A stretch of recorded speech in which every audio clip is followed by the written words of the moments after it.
Hello नमस्कार मेरे प्यारे साथियों। राजस्थान पशु परिचर भर्ती परीक्षा 2024 एनिमल अटेंडेंट के लिए दोस्तों आज का ये मॉडल पेपर 16वां दोस्तों आज आपके सामने लेकर आए हूं, जो एग्जाम के पॉइंट ऑफ व्यू से बड़ा इंपॉर्टेंट है। प्रत्येक क्वेश्चन का दोस्तों यहां पर आपको फुल डिटेल के साथ एक ऑथेंटिक सॉल्यूशन भी दोस्तों देखने को मिलेगा, जो सीधा दोस्तों आपकी एग्जाम में एक रामबाण एक मील का पत्थर दोस्तों साबित होगा। और मैं दावे के साथ बता सकता हूँ यहाँ से दोस्तों आपकी एग्जाम में आपको दोस्तों हूबहू क्वेश्चन देखने को मिलेंगे, क्योंकि दोस्तों बिल्कुल ऑथेंटिक, यूनिक और एक जेन्युइन कंटेंट द्वारा दोस्तों तैयार किया गया मॉडल पेपर है, जहां से दोस्तों आपकी एग्जाम में 100% दोस्तों क्वेश्चन छपेगा ही छपेगा। तो शुरू करते हैं दोस्तों आज के इस मॉडल पेपर का पहला प्रश्न क्या होगा।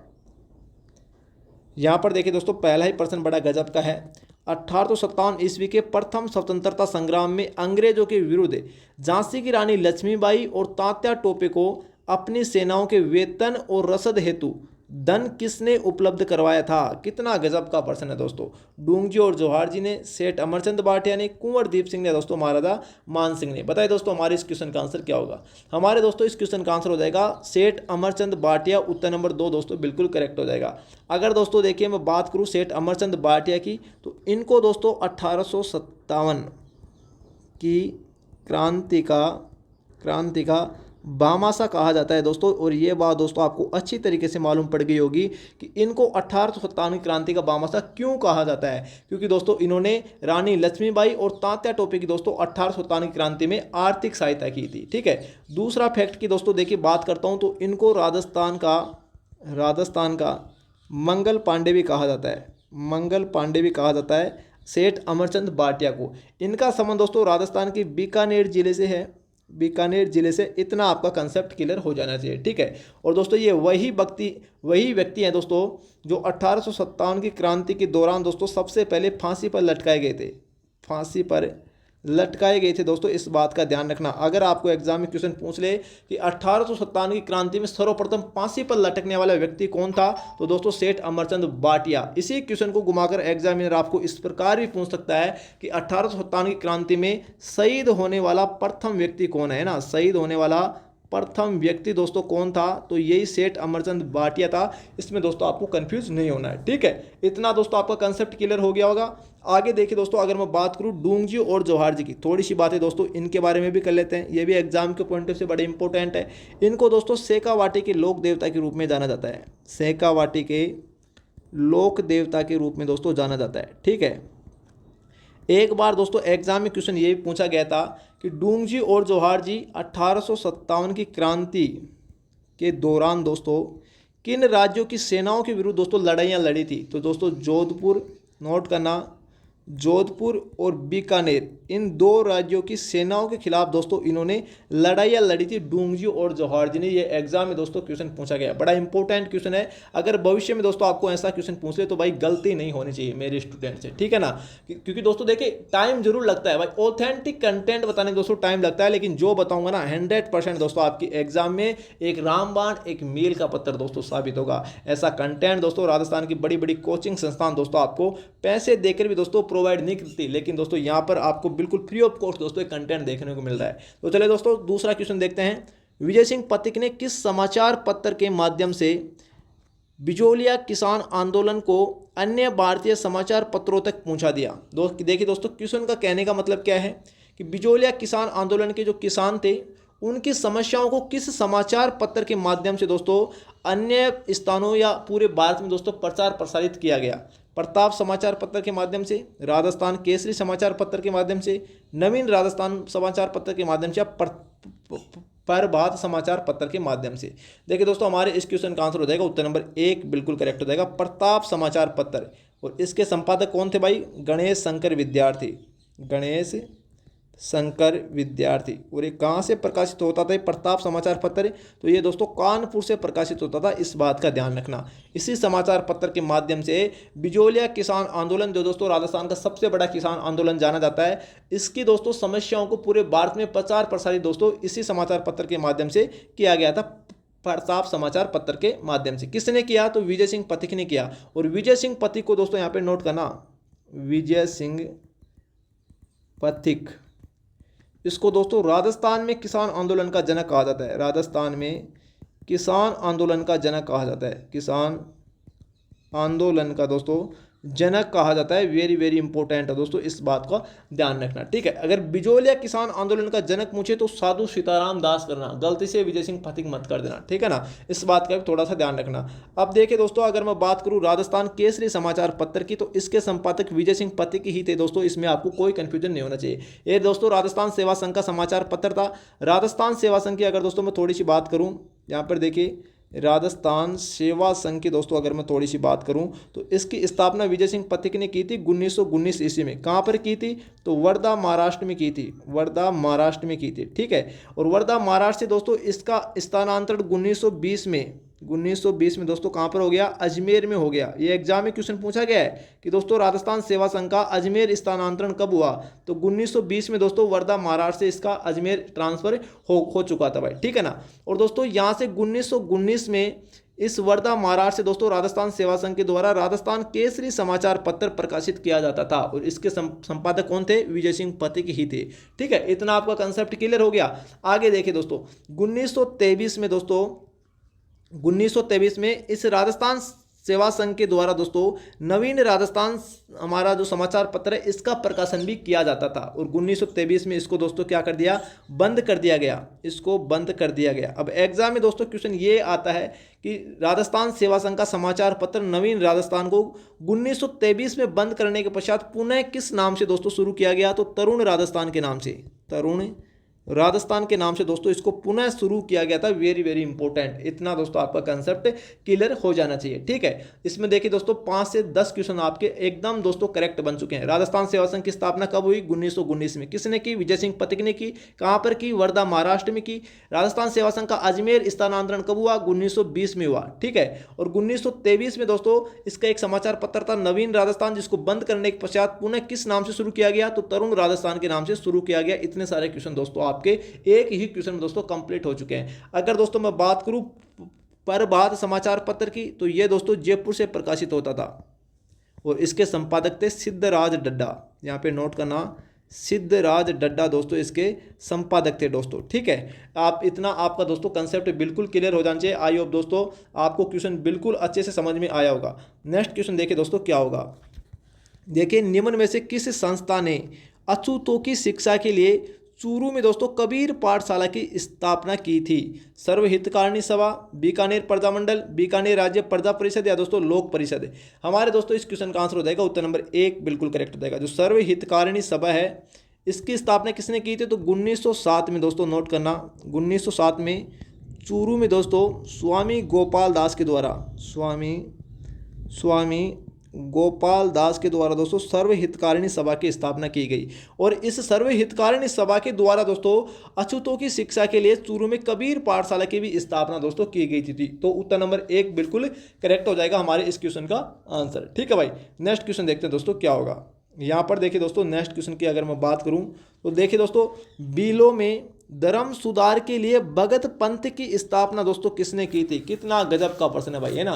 देखिए बात हो रही है दोस्तों भगत पंथ की, तो दोस्तों मोतीलाल तेजावत ने, गोविंद गुरु ने, विजय सिंह पथिक ने, साधु सीताराम दास ने? हमारे दोस्तों इस क्वेश्चन का आंसर हो जाएगा उत्तर नंबर 2 बिल्कुल करेक्ट हो जाएगा। स्वामी गोविंद गुरु ने दोस्तों भगत पंथ की स्थापना की थी। ठीक है, और इसी ने दोस्तों भगत आंदोलन चलाया था। अगर आपको भगत आंदोलन के बारे में पूछे कि भगत आंदोलन किसने चलाया, तो इसी गोविंद गुरु ने चलाया था दोस्तों। कहां पर चलाया था? दक्षिणी राजस्थान में बांसवाड़ा और डूंगरपुर में दोस्तों भगत आंदोलन चलाया था इसने। ठीक है, और इसी गोविंद गुरु ने दोस्तों स्वदेशी आंदोलन भी चलाया था। स्वदेशी आंदोलन का नेतृत्व भी दोस्तों किया था। कहां पर किया था? मेवाड़ वाले क्षेत्र में दोस्तों स्वदेशी आंदोलन चलाया था गोविंद गुरु ने दोस्तों। ठीक है, इसके अलावा इसी गोविंद गुरु ने दोस्तों 1883 ईस्वी में नोट करना संप सभा की स्थापना भी की थी। संप सभा की स्थापना भी की थी। एग्जाम में काफी बार एग्जाम में पूछा जाता है कि संप सभा की स्थापना किसने की थी? तो गोविंद गुरु ने की थी। ठीक है, वेरी इंपॉर्टेंट क्वेश्चन है। इसके अलावा देखिए दोस्तों अगर आपको क्वेश्चन ये पूछ ले, अगर आपको क्वेश्चन दोस्तों ये पूछ ले कि भगत आंदोलन शीर्षक के नाम से पुस्तक के लेखक कौन है? ये एग्जाम में दोस्तों क्वेश्चन अगर आपको आ जाए तो गलती से भाई गोविंद गुरु मत कर देना, गलती से मत कर देना। ठीक है ना, गलती से मत कर देना। एक क्वेश्चन समझो आपका गया। इस क्वेश्चन का आंसर हो जाएगा वी के वशिष्ठ। वीके वशिष्ठ दोस्तों भगत आंदोलन शीर्षक के नाम से पुस्तक के लेखक हैं वीके वशिष्ठ। गलती से गोविंद गुरु मत कर देना भाई, ठीक है। इसके अलावा देखिए मैं गोविंद गुरु की बात करूं तो इनका जन्म दोस्तों डूंगरपुर के बांसिया गांव में दोस्तों एक बंजारे परिवार में इनका जन्म हुआ था, ठीक है। ये तो होगी दोस्तों हमारी गोविंद गुरु की बातें। अब दोस्तों देखिए मैं बात कर लेता हूँ यहाँ पर मोतीलाल तेजावत की।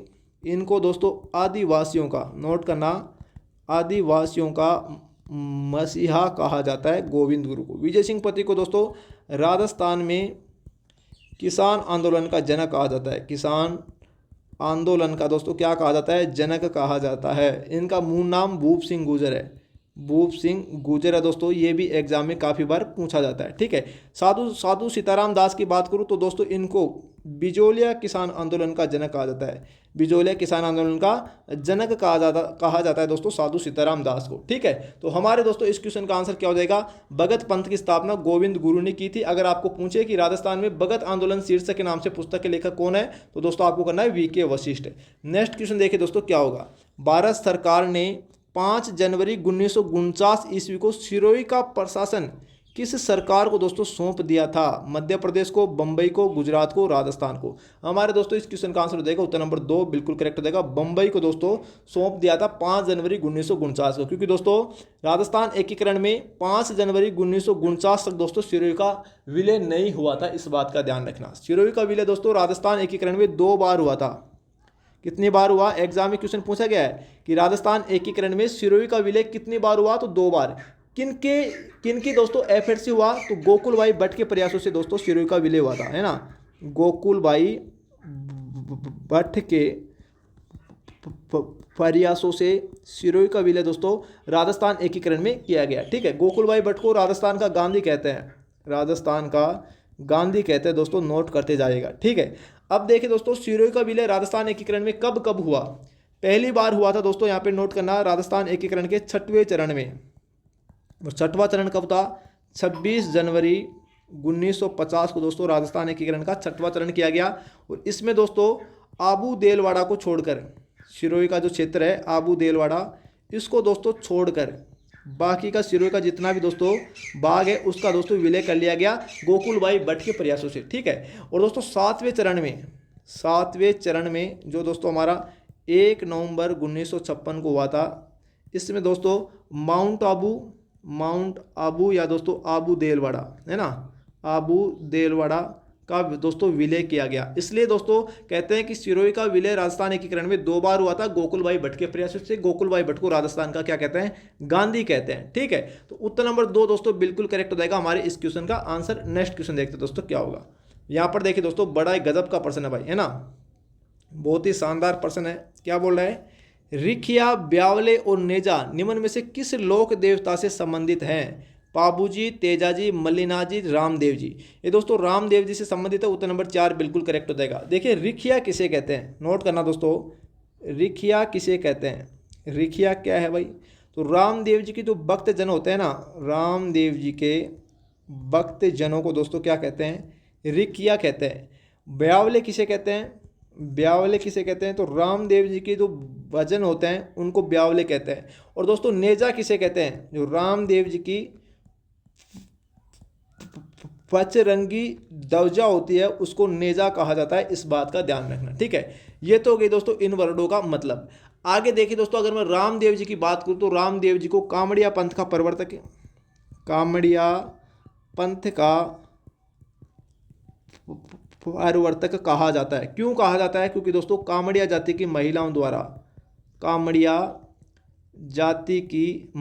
द्वारा, नोट करना, महिलाओं द्वारा दोस्तों रामदेव जी की आराधना में तेहर ताली नृत्य किया जाता है। तेहर ताली नृत्य किया जाता है। कौन सी महिलाओं द्वारा दोस्तों, कौन सी महिलाओं द्वारा, तो यहाँ पे नोट करना कामड़ जाति की महिलाओं द्वारा, ठीक है।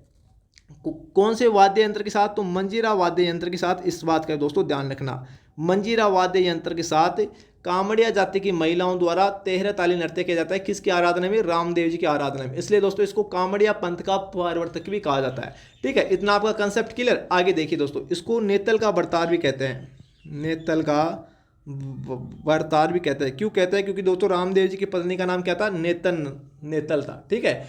आगे देखिए दोस्तों, रामदेव जी को विष्णु का अवतार भी कहते हैं, विष्णु का अवतार भी कहते हैं रामदेव जी को। रामदेव जी को दोस्तों पीरों का पीर भी कहते हैं, पीरों का पीर भी कहते हैं दोस्तों रामदेव जी को। ठीक है, इतना आपको दोस्तों मालूम होना चाहिए। यह तो हो गई रामदेव जी के उपनाम।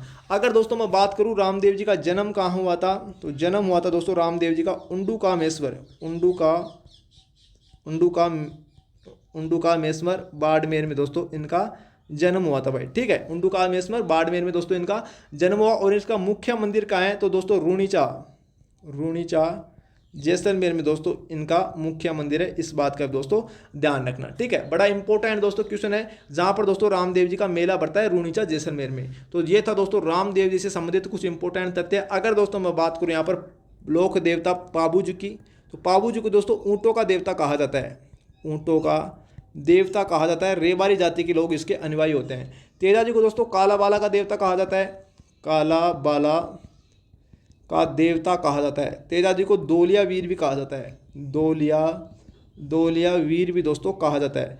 और दोस्तों मल्लीनाथ जी को कुंडा पंथ का प्रणेता कहा जाता है, कुंडा पंथ का प्रणेता कहा जाता है। इस बात का दोस्तों ध्यान रखना। ठीक है, तो आपका कंसेप्ट क्लियर हो चुका होगा। नेक्स्ट क्वेश्चन देखिए दोस्तों क्या होगा।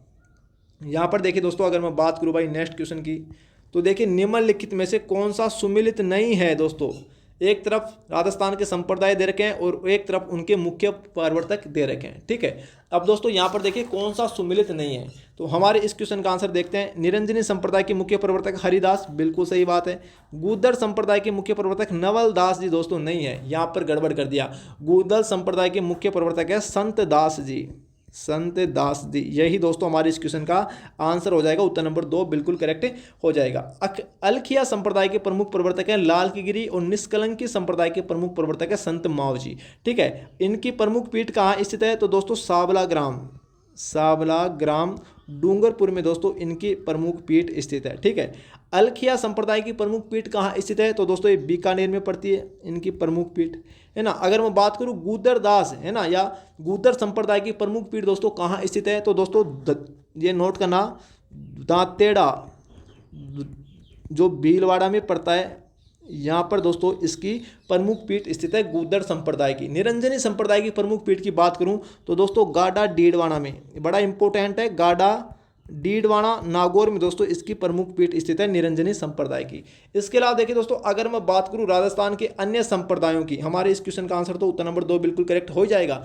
अगर मैं अन्य संप्रदायों की बात करूं तो दोस्तों नोट करना, जसनाती संप्रदाय की प्रमुख पीठ कहाँ स्थित है, तो दोस्तों नोट करना कतियारसर बीकानेर में, कतियारसर बीकानेर में दोस्तों इसकी प्रमुख पीठ स्थित है। और संत दसनाथ जी दोस्तों इसके क्या है, मुख्य प्रवर्तक है। दोस्तों विश्नोई संप्रदाय की बात करूं, विश्नोई संप्रदाय की दोस्तों अगर मैं बात करूं तो मुकाम तालवा, नोट करना मुकाम तालवा नोखा बीकानेर में दोस्तों इसकी मुख्य पीठ स्थित है विश्नोई संप्रदाय की। और इसके मुख्य प्रवर्तक है संत जाम्बू जी, संत जाम्बू जी। ठीक है, इसके अलावा देखिए दोस्तों, अगर मैं बात करूं राम स्नेही संप्रदाय की, राम स्नेही संप्रदाय की दोस्तों, तो इसकी मुख्य पीठ है सापुरा भीलवाड़ा में।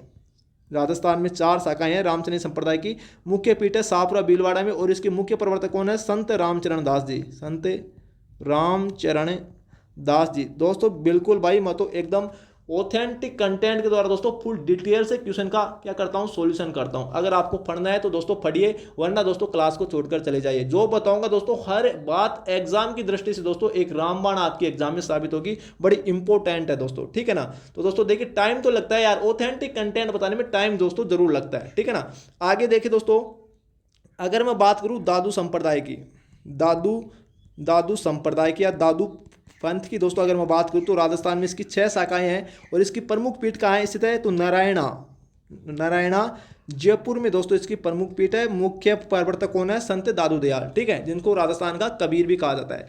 अगर दोस्तों चरणदासी संप्रदाय की बात करूं, चरणदासी संप्रदाय की, तो इसकी प्रमुख पीठ है दिल्ली में। और इनके मुख्य प्रवर्तक कौन है, संत चरणदास जी। ठीक है, अगर देखिए दोस्तों हम लाल दासी संप्रदाय की बात करूं, लाल दासी संप्रदाय की दोस्तों अगर मैं बात करता हूं तो इनकी प्रमुख पीठ कहाँ स्थित है, दोली दूब ग्राम में, दोली दूब ग्राम में दोस्तों जो अलवर में पड़ता है, जहाँ पर दोस्तों इसकी प्रमुख पीठ स्थित है। लालदासी संप्रदाय की मुख्य प्रवर्तक है संत लालदासी। ठीक है, तो ये थे दोस्तों कुछ हमारे राजस्थान के महत्वपूर्ण संत संप्रदाय। एक ही क्वेश्चन दोस्तों आपके कंप्लीट हो चुके हैं। नेक्स्ट क्वेश्चन देखिए दोस्तों क्या होगा, बड़ा इंपॉर्टेंट क्वेश्चन है भाई। क्या बोल रहा है, जाला हवेली दोस्तों राजस्थान के किस किले या महल में अवस्थित है? कोटा, बूंदी, झालावाड़ या दोस्तों बीकानेर।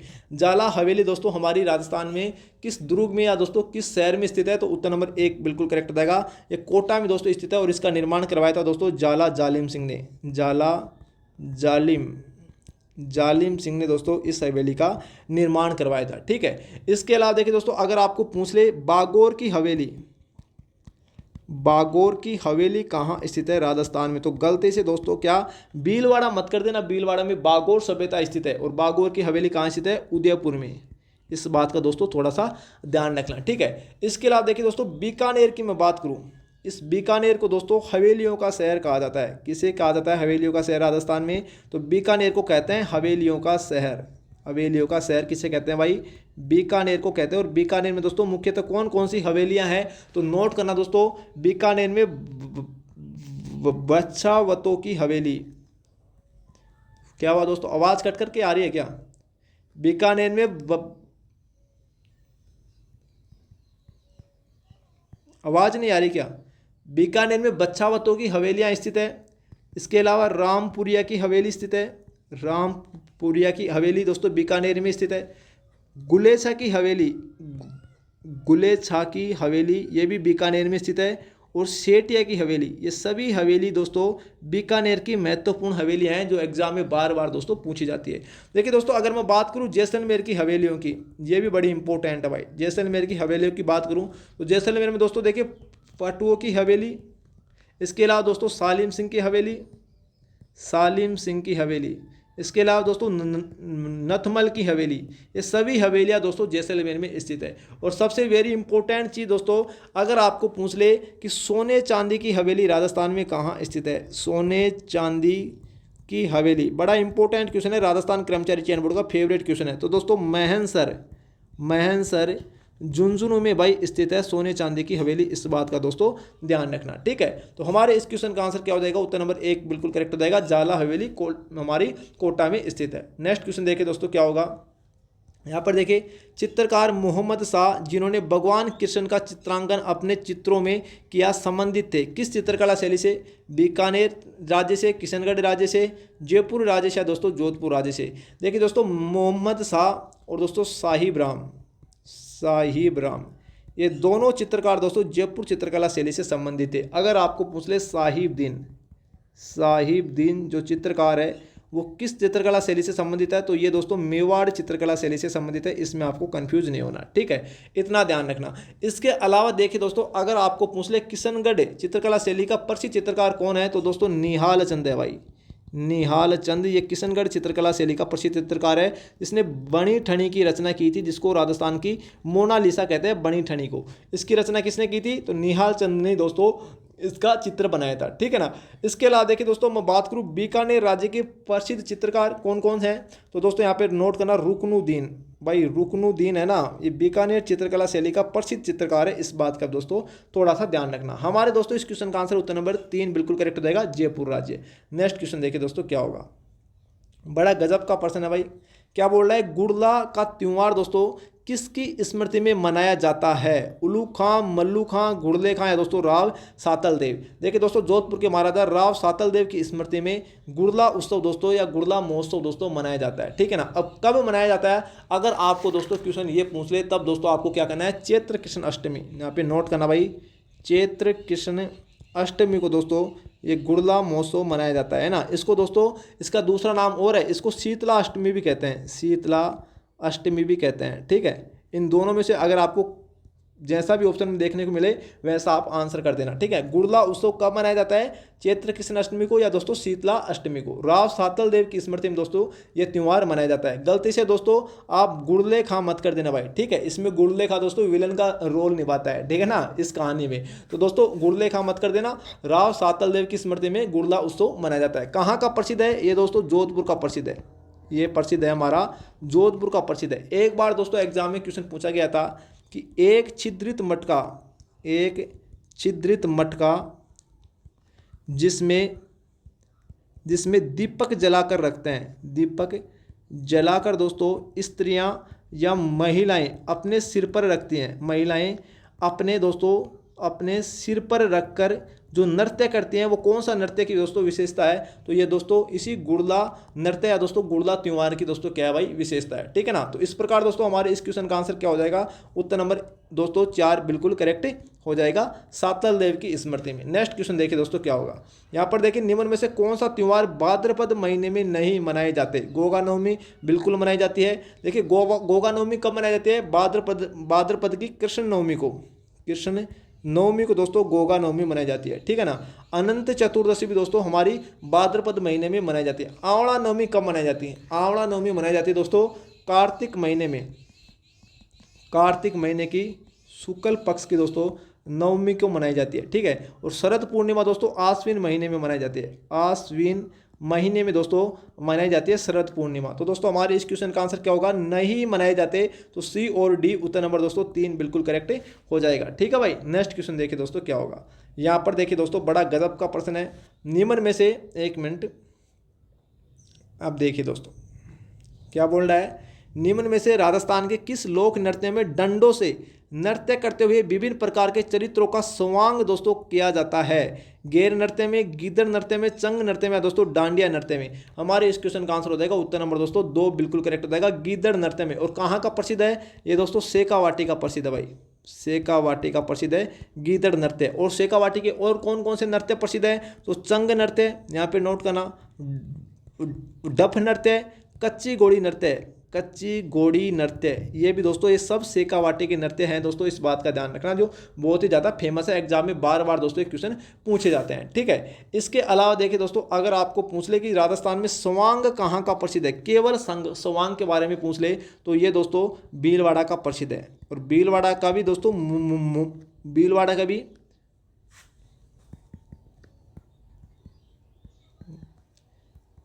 आवाज़ नहीं आ रही। भीलवाड़ा का भी दोस्तों मुख्यतः नाहर स्वांग प्रसिद्ध है। इस बात का दोस्तों ध्यान रखना। अब बिल्कुल सही आ रही है ना। ठीक है। आगे देखिए दोस्तों क्वेश्चन नंबर 13। तुलसी नामक आभूषण दोस्तों महिलाओं द्वारा कहाँ पहना जाता है? किस अंग पर पहना जाता है? कान, गला, हाथ या दोस्तों पैर? तो तुलसी नामक आभूषण है वो दोस्तों गले का आभूषण है। उत्तर नंबर 2 बिल्कुल करेक्ट हो जाएगा। और दोस्तों गले के आभूषण है सबसे ज्यादा दोस्तों राजस्थान कर्मचारी चयन बोर्ड द्वारा पूछे जाते हैं। तो कुछ इंपोर्टेंट आभूषण है दोस्तों, मैं आपको नोट करवा रहा हूं, नोट कर लेना। एक तो हो गया दोस्तों तुलसी, एक हो गया खुंगाली। एक खुंगाली दोस्तों गले का आभूषण है। ठीक है। इसके अलावा दोस्तों नोट करना चंपाकली गले का आभूषण है। पोत, ये भी गले का आभूषण है। हालरो, हांस, ये सभी दोस्तों गले के आभूषण है। इसके अलावा नोट करना निबोरी, ये भी गले का आभूषण है। इसके अलावा दोस्तों निगोदर, ये हो गया निगोदर। इसके अलावा दोस्तों तख्ती, ये भी गले का आभूषण है। क्या? तख्ती। इसके अलावा सरी, ये भी दोस्तों गले का आभूषण है। इसके अलावा और कौन सा रह गया?